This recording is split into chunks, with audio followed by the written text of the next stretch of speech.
Pemimpin Saya Muhammad Roni Kurniawan. Nama saya Aditya Restu Pratama. Nama saya Ramadan Suryanto. Kami akan membahas tentang konferensi Asia Afrika. Terima kasih. Latar belakang konferensi Asia Afrika adalah konferensi Asia Afrika diselenggarakan pada tanggal 18 sampai 24 April 1955 di Bandung, Indonesia. Latar belakang utama konferensi ini adalah situasi geopolitik dunia pasca Perang Dunia II. Ketika banyak negara Asia dan Afrika baru saja merdeka dari kolonialisme dan menghadapi pergerakan dalam mempertahankan kedaulatan serta membangun kerjasama internasional. Berikut beberapa faktor utama yang melatar belakangi KAA. 1. Munculnya negara-negara baru yang merdeka. Setelah Perang Dunia II, banyak negara di Asia dan Afrika meraih kemerdekaan dari penjajahan. Tetapi mereka menghadapi ancaman neokolonialisme dan campur tangan dari negara-negara besar. 2. Perang dingin dan blokade politik. Dunia saat itu terbagi menjadi dua blok besar, blok barat dipimpin Amerika Serikat dan blok timur dipimpin Uni Soviet. Negara-negara Asia dan Afrika ingin tetap netral dan tidak terlibat dalam konflik ini. 3. Keinginan untuk mempromosikan perdamaian dunia. Negara-negara peserta KAA ingin menghindari ketegangan internasional dan berkontribusi dalam membangun perdamaian dunia melalui kerjasama antar bangsa. 4. Ketimpangan ekonomi dan kesenjangan global. Negara-negara Asia dan Afrika menghadapi tantangan ekonomi yang besar akibat sistem kolonialisme yang meninggalkan ketertinggalan dalam bidang infrastruktur, pendidikan, dan ekonomi. 5. Dorongan dari negara-negara pemrakarsa. KAA diprakarsai oleh 5 negara yaitu Indonesia, India, Pakistan, Burma, Myanmar, dan Sri Lanka, Ceylon. Mereka ingin memperkuat solidaritas dan kerjasama di antara negara-negara berkembang. Konferensi ini menghasilkan Dasar-Sila Bandung, yaitu prinsip-prinsip dasar dalam hubungan internasional seperti penghormatan terhadap kedaulatan, penolakan terhadap kolonialisme, dan kerjasama untuk kesejahteraan dunia. KAA juga menjadi inspirasi bagi gerakan non-blok yang muncul pada 1961.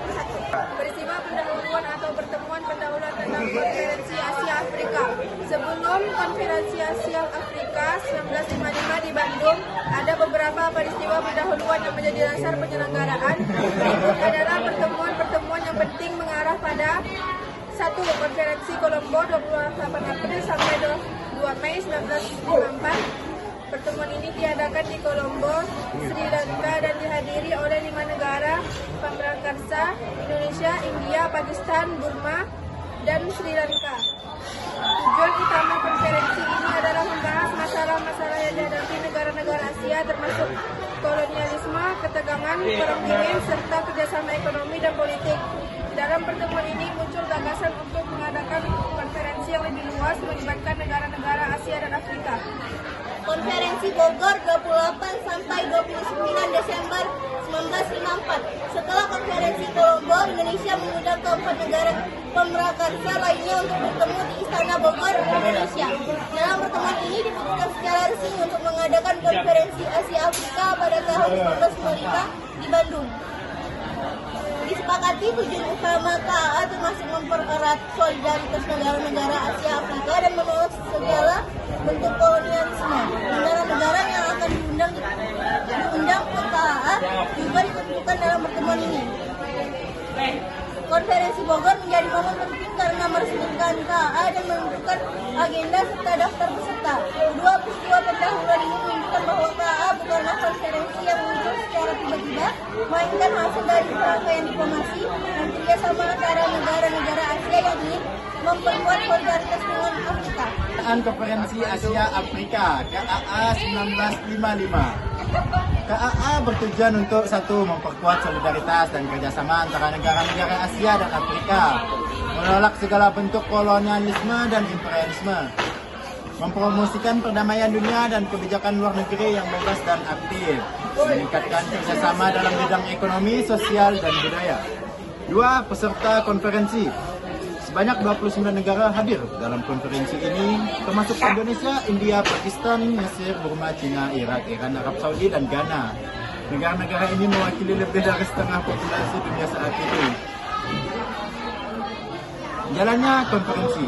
Pembukaan pada 18 April 1955. Presiden Indonesia Soekarno memberikan pidato pembukaan yang berjudul "Let a New Asia and a New Afrika Born." Mari lahirkan Asia baru dan Afrika baru. Perdebatan sengit menjadi mengenai isu kolonialisme di Afrika Utara dan Palestina. Negara-negara peserta sepakat untuk bersikap netral dalam perang dingin dan tidak memihak blok barat maupun blok timur. Penutupan dan hasil konferensi 24 April 1955.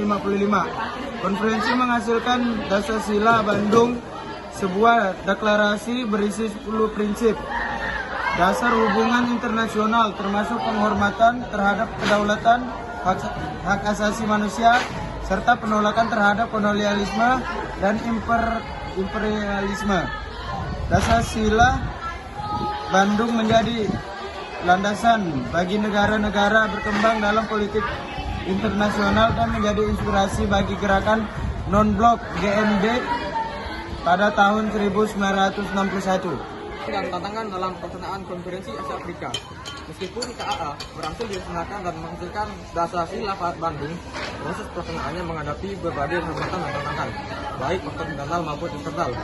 Satu, perbedaan kepentingan antar negara peserta. Negara-negara seperti peserta memiliki latar belakang politik, ekonomi, dan budaya yang berbeda-beda. Beberapa negara seperti India dan Cina lebih cenderung netral dalam perang dingin, sementara yang lain, Pakistan, lebih dekat dengan blok barat. Dua, tekanan negara-negara besar blok barat dan blok timur. KA diadakan di tengah perang dingin, sehingga negara-negara besar seperti Amerika Serikat dan Uni Soviet mengawasi jalannya konferensi pembicaraan. Amerika Serikat khawatir bahwa konferensi ini akan mendukung komunisme dan berusaha memengaruhi beberapa negara peserta agar tetap berpihak pada blok barat.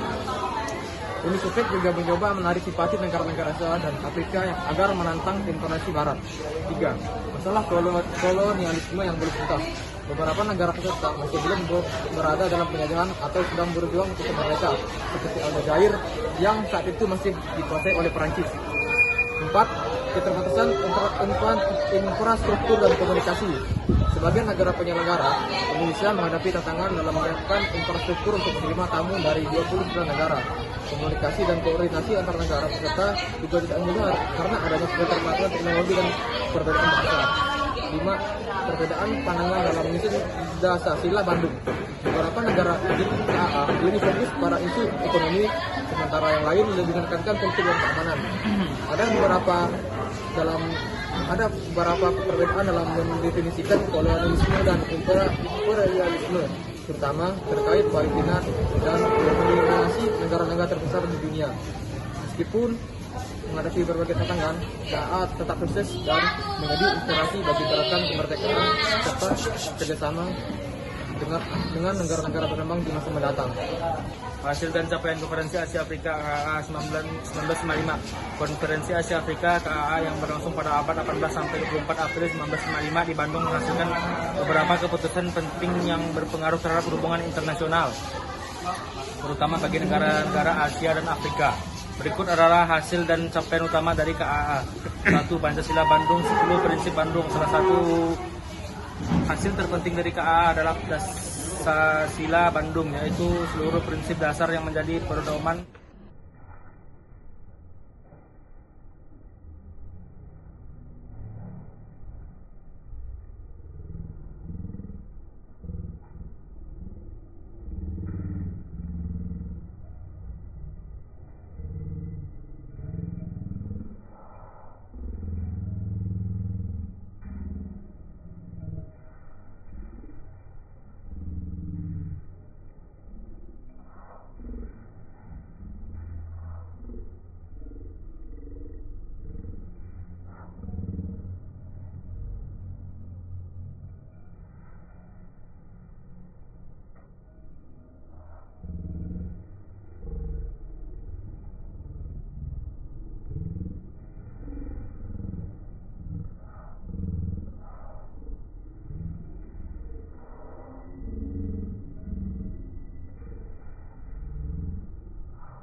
terjaga independensi negara-negara berkembang dari pengaruh negara adibaya. Dampak jangka panjang KAA memperkuat posisi negara-negara berkembang di panggung internasional, menjadi tengkorak sejarah bagi perjuangan negara-negara Asia dan Afrika melawan imperialisme dan neokolonialisme. Konferensi ini juga menjadi inspirasi bagi pertemuan lanjutan seperti KAA 2005 peringatan 50 tahun KAA dan KAA 2015 peringatan 60 tahun KAA. 3. Wassalamualaikum warahmatullahi wabarakatuh.